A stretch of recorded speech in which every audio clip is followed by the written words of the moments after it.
नमस्कार। आपके अपने यूट्यूब चैनल पर हार्दिक अभिनंदन व स्वागत। दोस्तों, आज हम फिर हिंदी व्याकरण का बहुत ही महत्वपूर्ण टॉपिक जो बिंदु संख्या 18 एकार्थी प्रतीत होने वाले शब्द, यानी जिसके ऐसे शब्द जो एक जैसे दिखाई दें मगर उसका अर्थ समान नहीं होता, भिन्न भिन्न होते हैं, तो ऐसे महत्वपूर्ण शब्दों का आज हम अध्ययन करेंगे जो भर्ती परीक्षा की दृष्टि से बहुत ही महत्वपूर्ण, हर क्लास के विद्यार्थियों के साथ साथ जो प्रतियोगी परीक्षाओं की जो तैयारी करने वाले विद्यार्थी हैं उन सभी के लिए ये महत्वपूर्ण क्लास है। तो आप अंत तक बने रहें, क्योंकि आप अंत में ऐसे ऐसे महत्वपूर्ण बिंदुओं को देखेंगे जो भर्ती परीक्षा में आए हुए प्रश्न हैं, और हम उन्हीं बिंदुओं पर भी चर्चा करेंगे जो कौन कौन से हैं जो भर्ती परीक्षा में आते रहते हैं। तो शुरू करते हैं। एकार्थी यानी एक जैसे अर्थ देने वाले शब्द, मगर ऐसे कुछ शब्द होते हैं जो सामान्य रूप से दिखने में एक जैसे लगते हैं मगर अर्थ उनका भिन्न होता है, तो ऐसे शब्दों का अध्ययन करते हैं। हिंदी भाषा में कुछ ऐसे शब्द भी हैं जिन्हें सामान्य रूप से देखने में पर लगता है कि उनके अर्थ समान हैं, यानी हिंदी भाषा में ऐसे हम बहुत से शब्दों को देखेंगे जो सामान्य रूप से देखने पर हमें लगेगा कि उनके अर्थ भी समान हैं, परंतु वास्तव में उनके अर्थ में अंतर होता है, समान नहीं है, अर्थ अलग होता है। ऐसे शब्दों को एकार्थी प्रतीत होने वाले शब्द कहते हैं। कुछ एकार्थी प्रतीत होने वाले शब्द जो इस प्रकार हैं, उन महत्वपूर्ण बिंदुओं पर, उन महत्वपूर्ण एकार्थी शब्दों पर चर्चा करेंगे जो चित्रमयी तरीके से दिखाए गए हैं। एक है जो राजा घोड़ा लेकर जा रहे हैं और दूसरी तरफ ऋषि हैं जो किसी कार्य के लिए उन्हें अनुमति दे रहे हैं। तो मगर हम देखेंगे कि कुछ ऐसे शब्द भी हैं जो एक जैसे लगते हैं, जैसे पहला है अनुमति, आज्ञा व आदेश। ये तीनों हमें एक जैसे लगते हैं कि इनका अर्थ भी एक जैसे होंगे, मगर नहीं, इनके अर्थ अलग अलग हो गए। अभी देखते हैं। अनुमति होता है किसी काम की सहमति, यानी कोई भी कार्य किया जाता है उसकी सहमति हम दे देते हैं, वो होता है अनुमति। आज्ञा, बड़ों द्वारा कुछ करने को कहना, यानी कोई भी बड़े व्यक्ति, हमारे भाई बड़े हो सकते हैं, बहन हो सकते हैं, माता पिता गुरुजन जो भी हैं, उनके द्वारा जो कहा जाता है, जो कार्य कहा जाता है और हम जो करते हैं वह आज्ञा होती है। आदेश, किसी अधिकारी द्वारा दिया गया निर्देश। ये तीन हैं, अनुमति, आज्ञा, आदेश। तीनों ही अर्थ के अलग अलग भेद हैं। जैसे हमने देखा, अनुमति किसी कार्य की सहमति, आज्ञा बड़े द्वारा कुछ करने को कहना, और आदेश किसी अधिकारी द्वारा दिया गया निर्देश। इसी प्रकार दूसरा देखें, अपराध और पाप।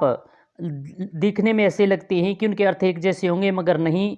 देखें तो अपराध क्या होता है? कानून के विरुद्ध कार्य करना अपराध कहलाता है, यानी कानून के विरुद्ध जो नियम कानून बने हुए हैं उनके विरुद्ध जो कार्य करेंगे वो अपराध होगा।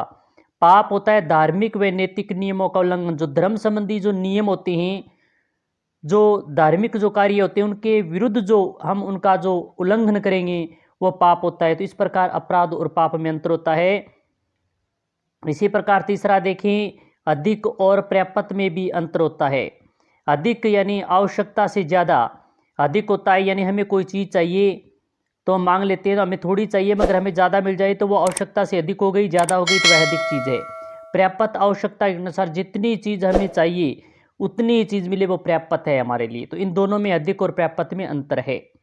इसी प्रकार चौथा देखें, अहंकार और गर्व। यहाँ जो चित्र एक दिखाया गया अहंकार का, तो अहंकार मन होता है घमंड, अहंकार का होता है घमंड, और गर्व होता है गौरव।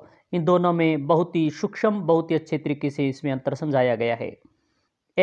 अमूल्य और बहुमूल्य, इन दोनों में देखने में तो सूक्ष्म अंतर दिखाई देता है, मगर अमूल्य क्या होता है? जिसका मोल न आंका जा सके वो होता है अमूल्य, यानी जिसका कोई मूल्य नहीं है, जिसका कोई मूल आंका नहीं जा सकते वह होता है अमूल्य। और बहुमूल्य, बहुत अधिक मूल्य।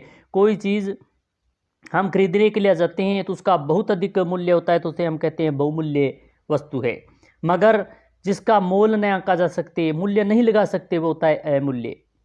इसी प्रकार छठा देखें, अस्त्र और शस्त्र। ये बहुत बार भर्ती परीक्षा में भी पूछा गया है और जो कक्षा के विद्यार्थी उनके लिए भी इम्पोर्टेंट है, बहुत बार भर्ती परीक्षा में पूछा जाता है।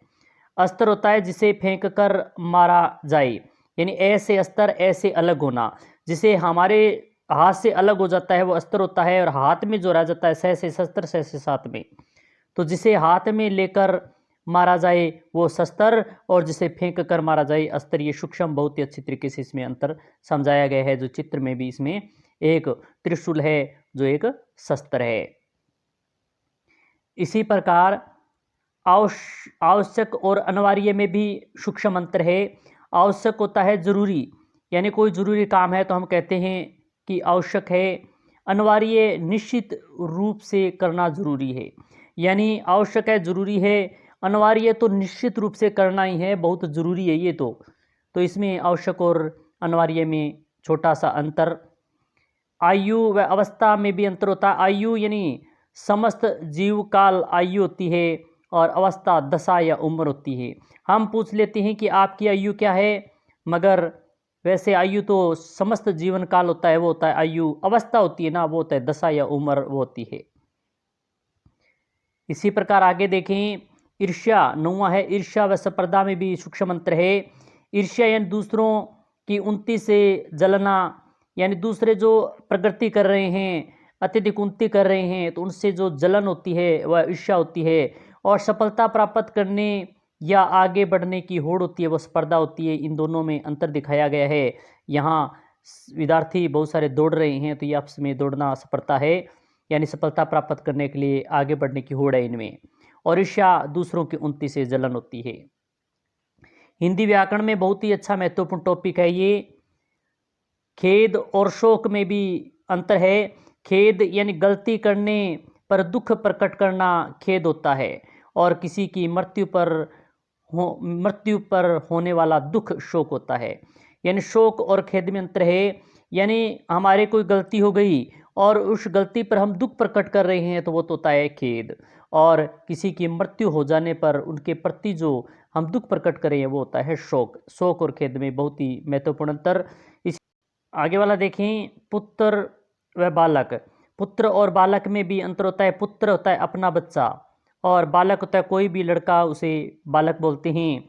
पुत्र अपना जो बच्चा होता है उसे कहते हैं। आगे वाला है पुस्तक और ग्रंथ। पुस्तक कोई साधारण जो पुस्तक होती है वह पुस्तक होती है, और महत्वपूर्ण पुस्तक होती है वो ग्रंथ होती है।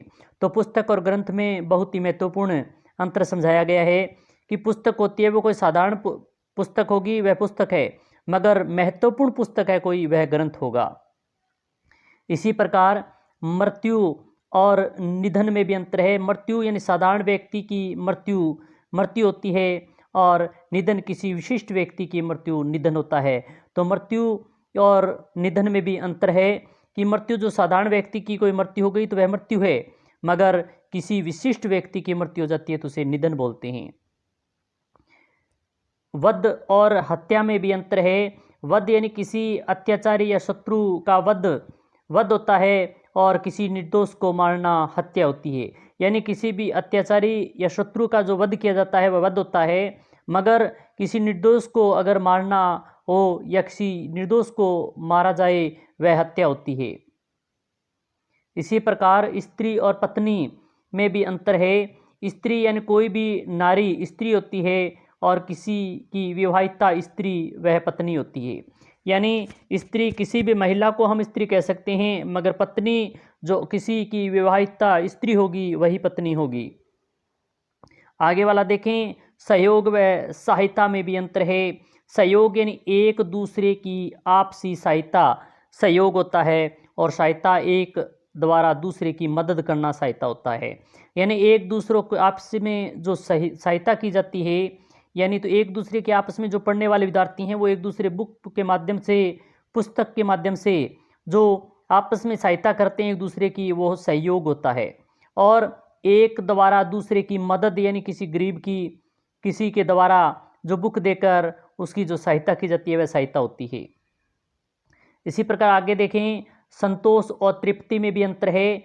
संतोष जितना मिले उससे में खुश रहना संतोष होता है। इच्छा की पूर्ति होना तृप्ति होता है। यानी हम किसी चीज़ को प्राप्त करना चाहते हैं, जितने हमें मिल जाए उसमें हम संतोष करना ही संतोष है, मगर हमारी इच्छा की पूर्ति, हमें जितना चाहिए उतना ही मिल गया तो वह हमारी इच्छा की पूर्ति हो गई, इसलिए हमें तृप्ति हो गई। इसी प्रकार श्रम और परिश्रम में अंतर है। श्रम यानी शारीरिक मेहनत श्रम होता है, शारीरिक व मानसिक मेहनत परिश्रम होता है। श्रम यानी शारीरिक मेहनत होता है, परिश्रम यानी शारीरिक व मानसिक मेहनत होता है। ये बहुत ही सूक्ष्म अंतर है, कई बार भर्ती परीक्षा में पूछा भी गया है। और आगे वाला देखें, श्रद्धा और भक्ति में अंतर। श्रद्धा यानी अपने से बड़ों के प्रति सम्मान श्रद्धा होती है, यानी कोई भी अपने से बड़े होते हैं, गुरुजन, भाई, माता, पिता जो भी होते हैं, उनके प्रति हम जो सम्मान रखते हैं वह श्रद्धा है। और ईश्वर के प्रति पूज्य भाव से जो भक्ति करते हैं वह भक्ति होता है। तो इसमें बहुत ही महत्वपूर्ण अंतर दिखाया गया है। तो इसमें जो महत्वपूर्ण आप देख लेते हैं कि कौन कौन से भर्ती परीक्षा में आए हुए हैं ये व्यक्ति जो परिश्रम कर रहा है। और परिश्रम और अभी श्रम में हमने अंतर देखा था।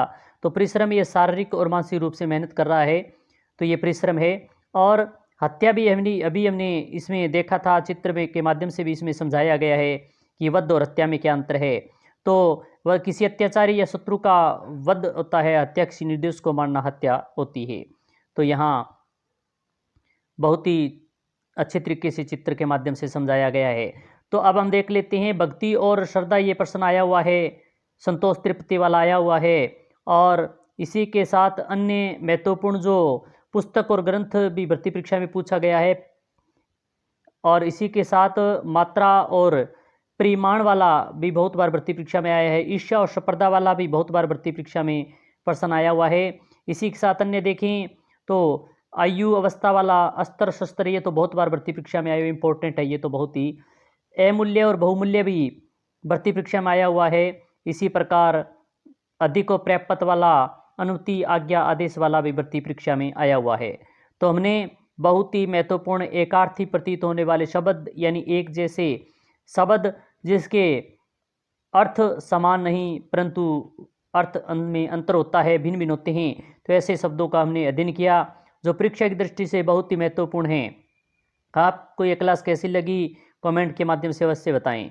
क्लास लाइक जरूर करें, शेयर करें, क्योंकि जो विद्यार्थियों के पास की आवश्यकता है ऐसी क्लासों की उनके पास पहुंच सके, तो आप उनको शेयर अवश्य करें।